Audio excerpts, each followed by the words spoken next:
Hello, everyone, and welcome to today's webinar on What Turns You On, a guide to living your best sex life. I'm Dr. Alex Katehakis, and I'm talking to you today from Center for Healthy Sex in Los Angeles. Our topic today is, have culture and religion influenced your sexuality? So a few things before we start. I want to remind you to type your questions in the Q&A box. That's the only place I can see your questions, and I'll answer them as we go along. Also, be sure to leave us book reviews or comments on Amazon for What Turns You On. Let us know what you like about the workbook, how it's affecting you. If you've given it to your friends, what they say about it. Anything like that is always useful, as you probably know, to all authors. And also, if I mention a resource, whether it's a book or a television show or something along those lines, or any information you want about Center for Healthy Sex, you'll find that information in the chat box. But again, please put your questions in the Q&A box only. And of course, if you're watching this on YouTube, don't forget to like this video and subscribe to our channel by clicking the subscribe button below, and that way you'll never miss a post. You can also keep up with what we're doing by following me on Instagram at Alex Katehakis or at Center for Healthy Sex. For those of you that are new to this webinar series, we're going to explore aspects of my workbook, What Turns You On, a guide to living your best sex life. And it's designed to help you get really honest with yourself about how you define sex, so you can get the most enjoyment possible out of your sex life and enjoy the kind of touch and sensual activities you prefer, so you can have explicit and meaningful exchanges with a partner also when it comes to sex and sexuality. I find that our sexuality changes all the time, and we are constantly shifting and changing in terms of what our bodies want and need. So the more we can get acquainted with our own sexuality, the easier it is to communicate that to another person. And I don't think it's that easy to do this. I really think it's a deep, deep dive. So thinking that our partners should know more than they do or wanting them to be different is a bit of a fool's errand when we really don't know ourselves that well anyway. So let's start with this question about religion. Many people, especially in the US, grow up with some idea of God or a higher power, and it was typically taught to us in childhood, sometimes not even taught to us. In my case, in infancy, in the religion I was born into, in the Greek Orthodox faith, you are baptized into the Christian faith very shortly after you're born. And so that's not really the child making a choice or being taught anything. They're immediately being immersed, so to speak, because there is water involved in baptism, into a particular faith. And this faith, in my case, the Greek Orthodox faith, is very tightly tied to the culture, and it's a part of the waters that I grew up in. So whether we endow that power in an abstract spirit or a person or sacred objects, it lives in us in a heartfelt way, and sometimes as a conscious or unconscious ideal. Now, for other people, when the notion of God was edged out early of life because it was used as a weapon or a way to shame a person's sexuality, then we can see our sexuality as being named bad or dirty or wrong. So everybody has a different relationship with religion, is what I'm saying. And that's true the world over, and it's true culturally the world over as well.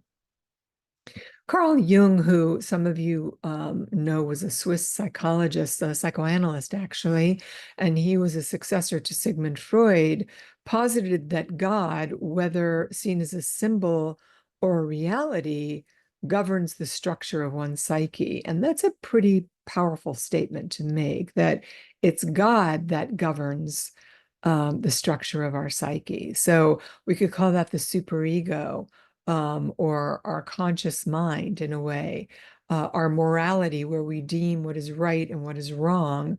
And even though we might be oriented otherwise, if we're told as children that something is right or wrong, those are really difficult constraints to break. Jung also called God our heaviest wound, which appears as our sickness from which we must heal ourselves, is what he said. So a heavy wound that appears as a sickness, and we have to do the healing around that. So I want to be clear that I'm not talking about anti-religion or anti-relationship with God.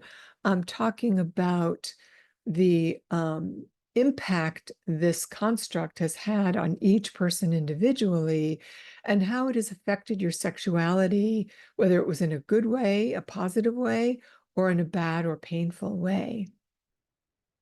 So some questions to ask ourselves are, what messages have you received about sex from your religion or your culture?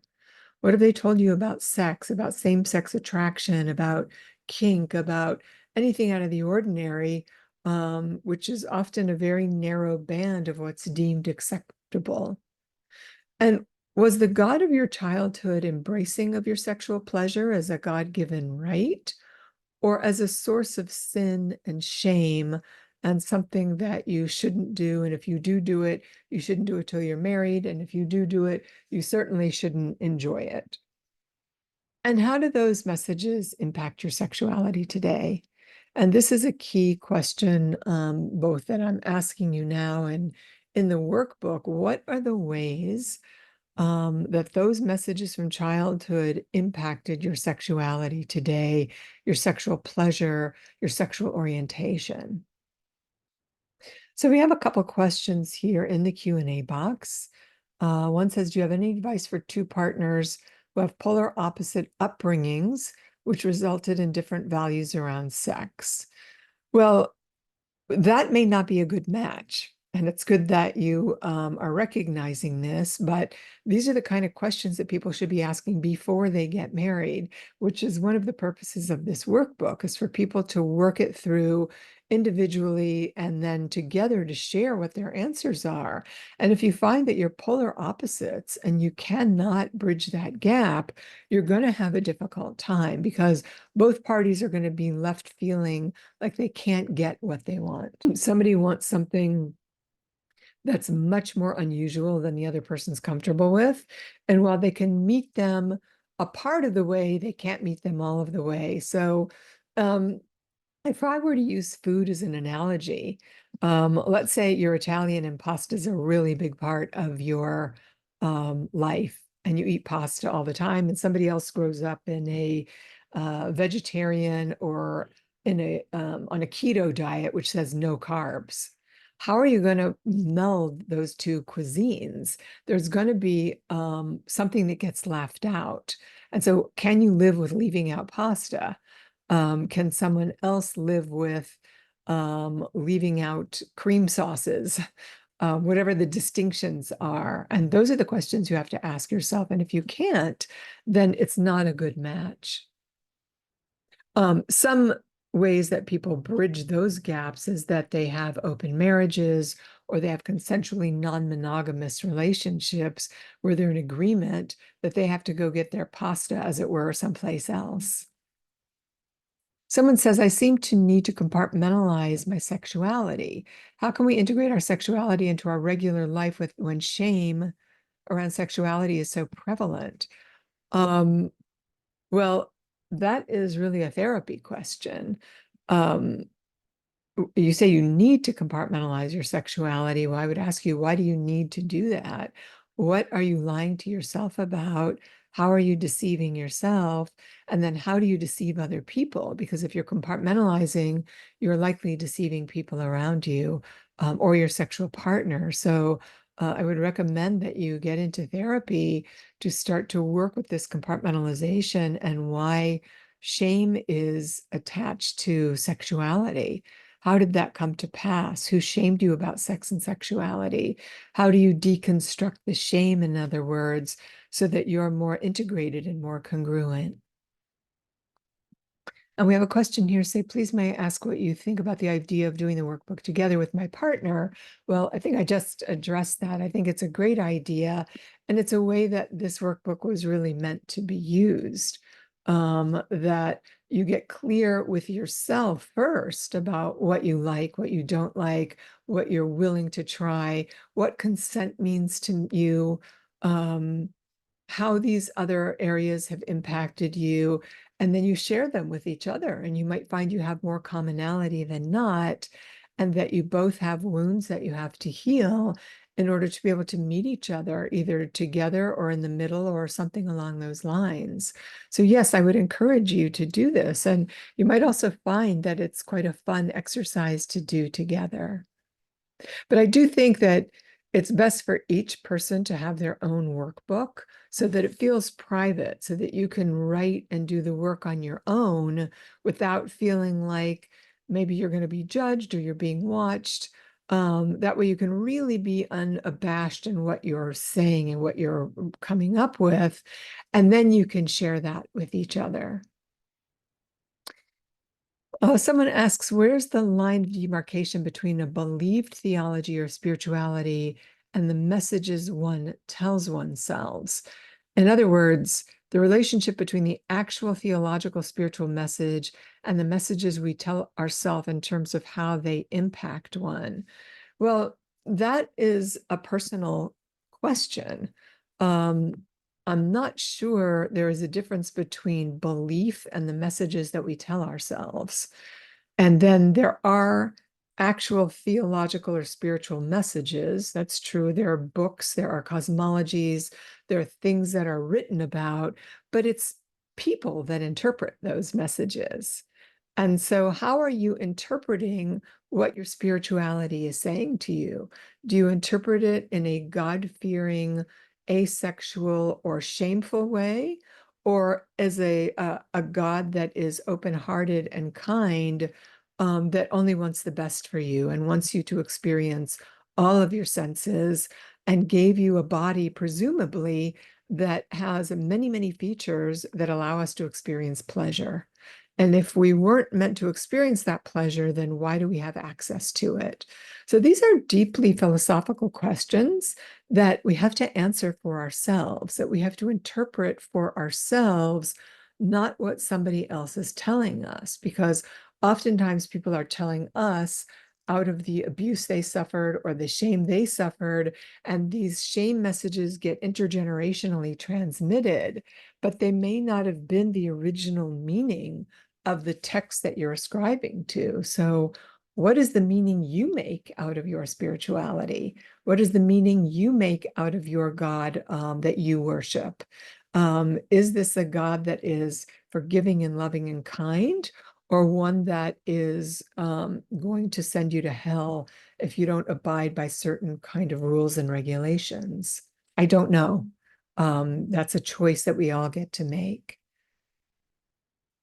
Someone writes here, I was in a wait until you get married to explore your sexuality, where masturbation was not allowed. I didn't realize that our sexualities were so different until we were married. My partner has a 20-year shame-filled relationship with his sexuality, while I have a positive, although latent relationship with my sexuality. We're in marital therapy now, but I'm wondering what advice you would have for how long to wait in a partnership to see if there's a common ground in sexuality. Well, I can't, deem that time frame. I think you have to listen to your intuition. You've got to pay attention to whether real progress is being made, whether your partner is, deconstructing those shameful messages and willing to do really difficult things to get out of their comfort zone. I'm going to address this in sort of a roundabout way, but when it comes to religion and especially culture, I've been watching a series on Netflix that's a Greek production. It's shot in Greek. It's in the Greek language. It's called Maestro in Blue, and it's a really powerful series about culture and family. They don't bring religion into it too much, but you see the intergenerational ideas about culture.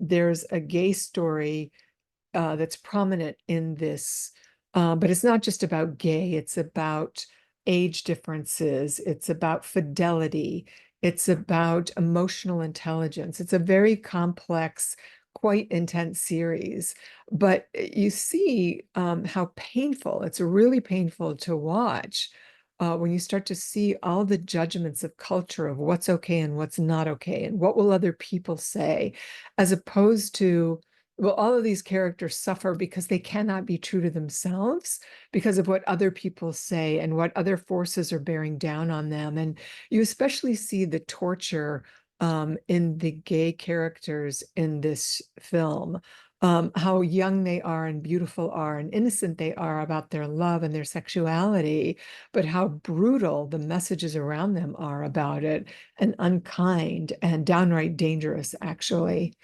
So these are things that we get handed. They're not necessarily our true nature.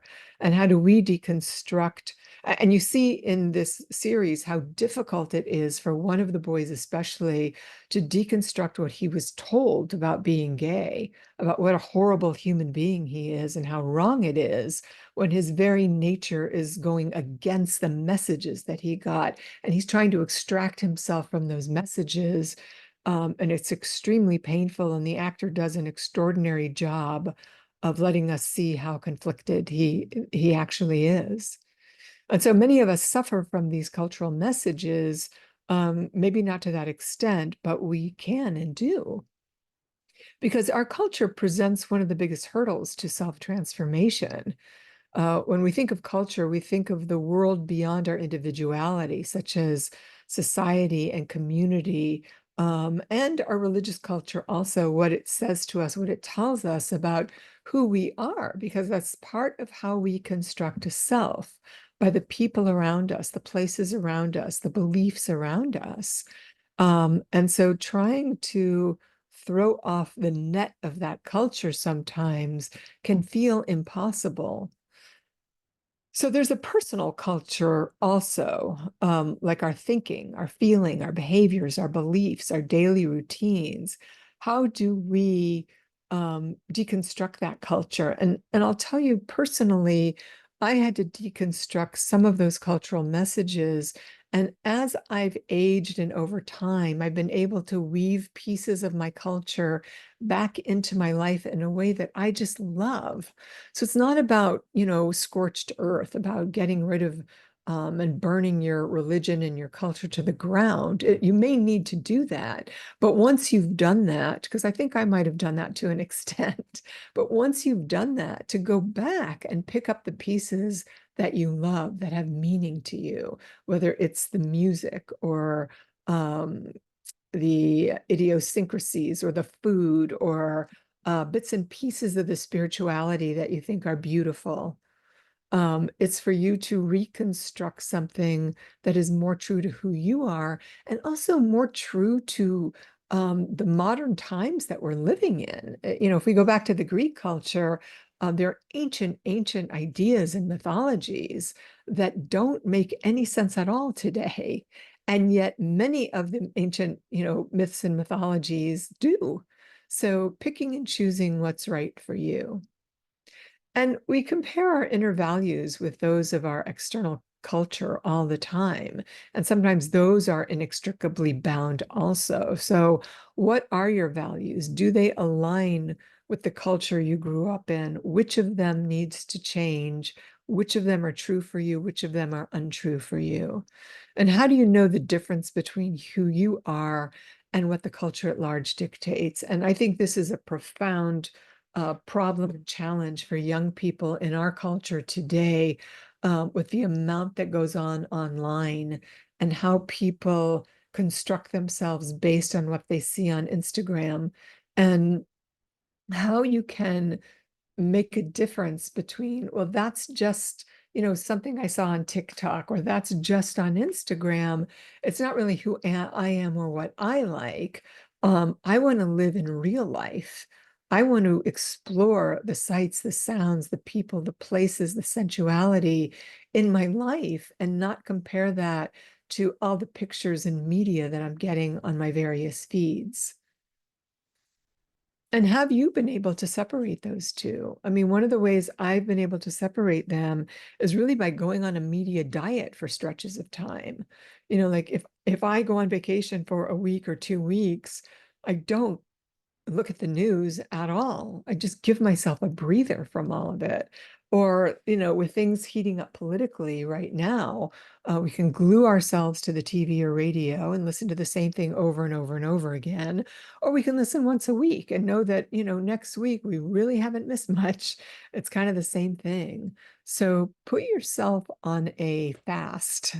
A cultural fast on occasion so that you can separate the difference between who you are and what you want and versus what the culture at large is dictating to you. And we're entrenched in a larger culture that mirrors how we act upon ourselves, making it hard sometimes to transform into what we want to be in the world. So look at, there are nested cultures. There's the culture of your family of origin and your religion and the neighborhood you live in, and then the city you live in, and then the culture at large, the media, and all the social platforms. And how do you whittle that back down to you and who you are and what you like and what you want?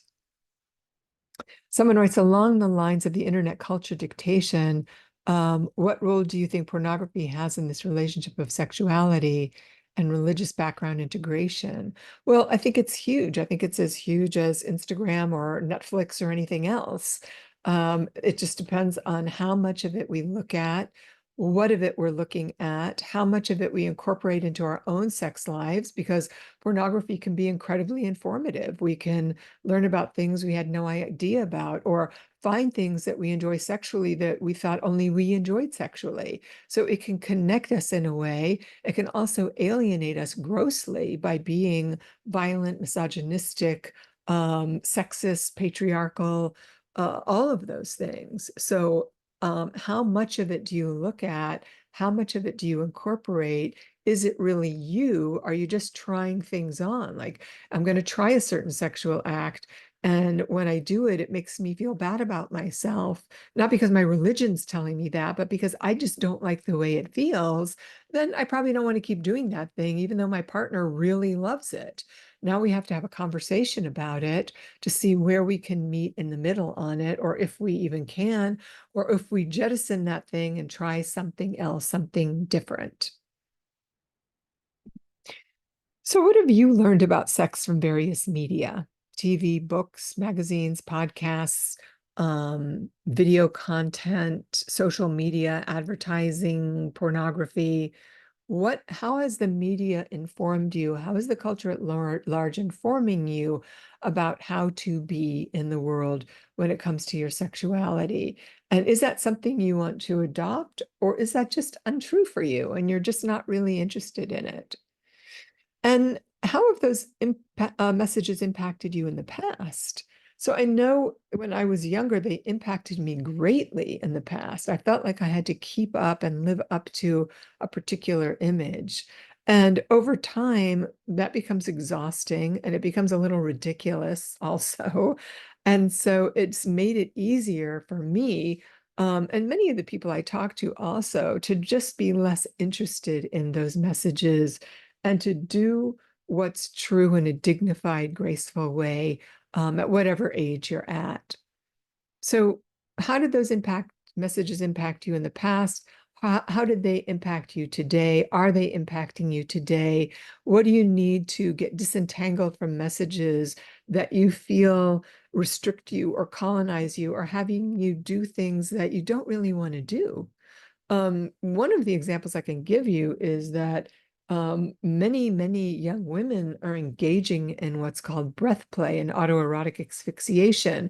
And it's not that they want to, it's just that it's what they see in porn. And so they think males want to do it, and males do it because they see it in porn.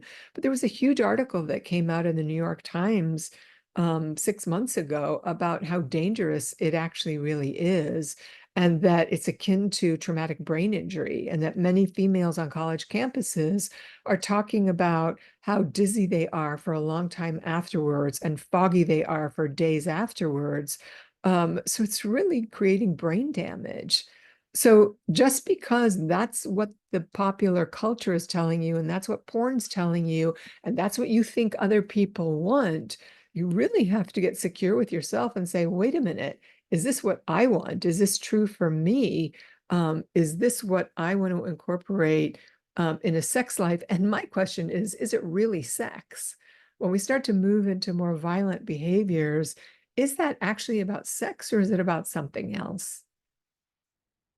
So that's why I say none of these questions have easy answers to them. All I can do is ask you more questions so that you ask yourself these difficult questions and start to grapple with them yourself. Someone writes, I was in an emotionally abusive relationship with a partner who had severe PTSD from his childhood in the military. We had great sex, and it wasn't until we broke up that I realized it was great because it was the only time he wasn't disrespecting me. Although I am recovering healing from this relationship, I'm realizing I used to be very bothered by his porn consumption. I was aware he would consume porn 3 to 4 times a day when we weren't together or having sex, and I could never understand why that bothered me so much. This may be a therapy question, but any thoughts on how to process this? Well, I think what you're saying is that he had a lot of trauma, and with trauma comes dissociation, and watching porn 3 to 4 times a day is a dissociative pathway. He's not really present with himself, his life. He's elsewhere, and he's keeping himself in a very high arousal state neurally. And so it may have bothered you because you felt like you weren't being seen or heard, or his attention wasn't on you. It was either sex or you weren't connected from him. And that is bothersome to most people. So if you feel like there's a disconnect from the porn, then there's likely a problem. If somebody's watching porn, but when they see you during the day, they're with you, they make contact with you, you're loving, you have play states, you have fun together, you have little arguments, you clean them up, that's a very different story. So pornography is not the culprit. The culprit is the misuse and abuse of it and getting hooked on it, if you will. Someone asked, where can I find more healthy representations of pornography? Well, that depends on how you're defining healthy representations. So I would turn your attention to looking at pornography that is made by women for women. And there you will find likely less porn that has women in compromising positions that they don't want to be in. I'm blanking on names of producers right now. I know we've had people do webinars for us in the past. So if you just Google female pornography directors, you'll likely find a number of names coming up there. So middle school and high school can be difficult times when we're navigating awkward changes. The awkward changes certainly that our brains and our bodies are going through. And we are morphing from childhood into teen years. And this is an epic journey. And the lack of sex education does nothing to make it easier because it is a major transformative process that's taking place. All these hormones are being flooded into our system. Our brains are changing, our bodies are changing. We're getting pubic hair and our face is breaking out. And if you're female, you're getting breasts. And if you're male, your voice is dropping. So all these changes are coming online in preparation for us to be sexual. Females are getting their menstrual cycles. We are sexual creatures. And instead of stewarding our children, our teenagers through this process appropriately, there's no sex education other than the occasional maybe something in school. Generally, it's learning to put a condom on a banana and telling kids not to get pregnant and not to get STIs. Nobody is talking about this identity confusion. Nobody's talking about the changing bodies, and no one talks about pleasure. It's all about what not to do.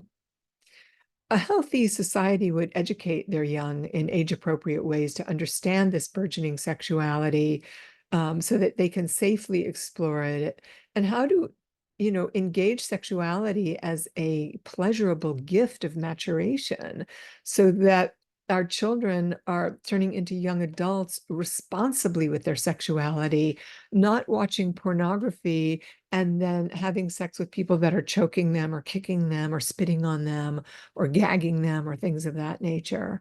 So our culture is quite distorted when it comes to what it means to be healthy sexually. So what did you learn, if anything, about sex from sex education in elementary, middle, or high school? In your, let's say, your health class or your science class, from teachers, coaches, or classmates? Did you learn anything constructive about sexuality? So take a moment to think about that. Someone writes, what is your opinion of what heightened levels of dopamine do to a person as a result of chronic pornography viewing and masturbation?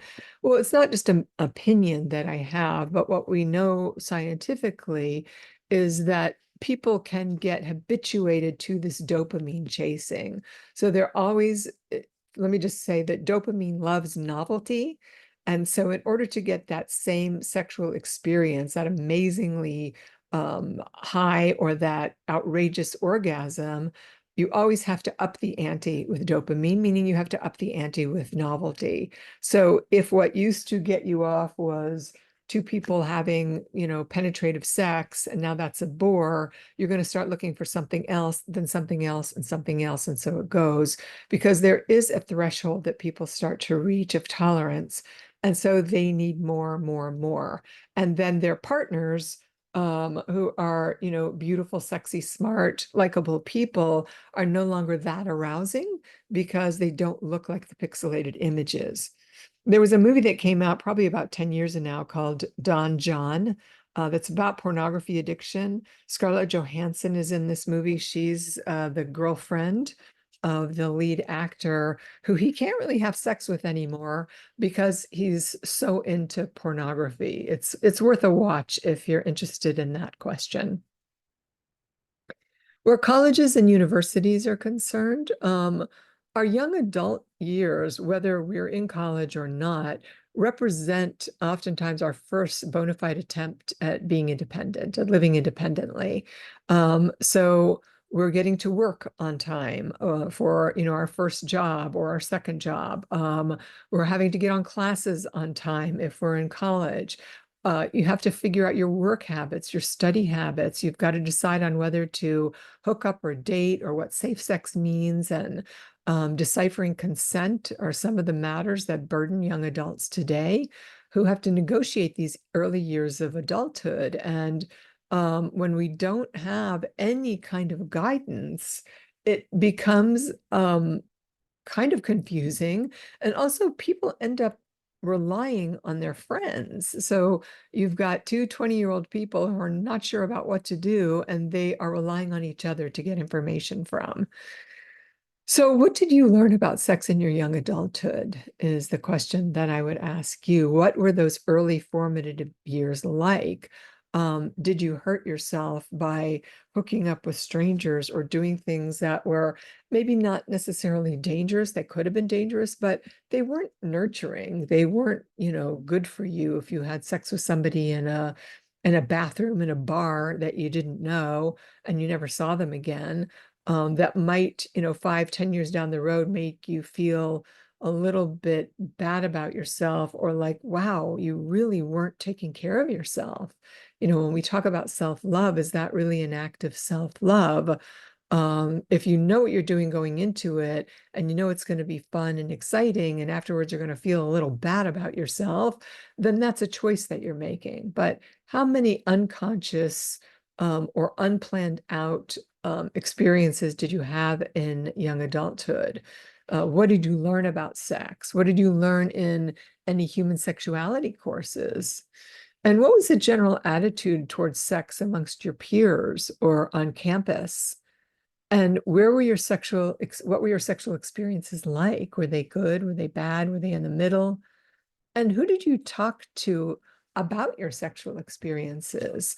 I know when sexual experiences are bad for people in their, late teens, early 20s, they generally don't talk about them with a trusted other. They generally don't feel like they can go to a parent and talk about how they feel dirty afterwards or icky or bad, or they wish they hadn't done anything, and have the parent make that okay and normalize it and help them think through the choices they made so that they do things differently next time. Generally, most people would be terrified to talk to their parents about that, and with good reason, because they wouldn't get a contingent answer from them from it. So these are some of the things to think about today. These things are on my mind a lot, about how the culture at large is impacting our sexuality, how we have sex, who we are sexually, what we're told about sex and sexuality, depending on what age we're at. And these are things that I don't think we can talk about too much. Someone says, in college, we were only taught of consent as here's ways to avoid bad situation, not here's how to respect consent. And what ways can we teach consent as both respecting our own and others? Well, I think that's a great question. Before people have sex with each other, not only should they talk about STIs and whether they're on birth control or using condoms, having safe sex, but then they should talk about consent. And I think both males and females are obligated to bring this up, whether you're in a same-sex relationship or opposite-sex relationship. Let's talk about consent. What does consent mean to you? People think consent means it's sort of a one and done thing, or if somebody asks somebody if they like rough sex, for example, and they say yes, that's now consent, as opposed to, well, what does rough sex mean to you? And what does it mean to me? And if you get two people talking about that topic, you'll find that they mean very different things to those two people. So to just stop at a base level is not consent. And then the understanding also that consent is ongoing. So if you're in the middle of a sex act and you don't like something, you get to say stop or no. Just because you said yes when you started, maybe you're saying, you know what, yes, I want to try that. I've never done it before. But once you're in the middle of it, it hurts, or you don't like it, or you don't want to be doing it, you get to say stop or no. And if you're on the receiving end of that stop or no, you need to stop and understand what's going on. So consent is an ongoing proposition during the sexual act, and it gets repeated every time you have sex with somebody. And even if you're in a marital or let's say a monogamous relationship with each other, you can't just assume consent is there. If you want to try something different, you have to talk to your partner about it. Now, I'm not saying every time people that have been married for 20 years have to get consent before they have sex. They don't. But if somebody wants to introduce something new, they should talk about it first. Something new first, yes. What books do you advise for starting to teach children about sexuality? Well, I'm sure I have a list of that somewhere, but I don't have any on the top of my head. But there are books out there for parenting about sex and sexuality. I'm sure if you go to Amazon and type in parenting and sexuality, a whole slew of books will come up for you there also. So someone says, I agree that consent is necessary, but is it sufficient? Seems it can be abused. Well, besides consent, I don't know what else should be done. When you say, is it sufficient? What else is there? And yes, it can be abused, because if somebody says, I like rough sex. Oh, I like rough sex too. And now we're in the middle of it, and somebody is doing something way more rough than the other person thought. That can be an abuse of consent right there. And when that person says stop, or I don't like it, or they don't say stop because they're too stunned or they're too afraid, or let's say they dissociate, then what do you have? Then you've got a problem on your hands. So that's why being relational is crucial to sexuality. And a lot of people will jump on that and say, well, you're sex negative, or you're saying that people can only have good sex if they're emotionally connected with each other, or they love each other, that it's got to be good and loving. And I'm not saying that. I'm just saying, when you're having sex with somebody, are you tracking them? Are you watching their face? Are you looking at them? Are you paying attention to their breathing? Are you paying attention to what is going on between the two of you? Or are you in fantasy about some porn that you watched before you had sex? Or you're checked out because you don't really like this person and you wish you weren't having sex to begin with. Like, where are you during sex? How present are you?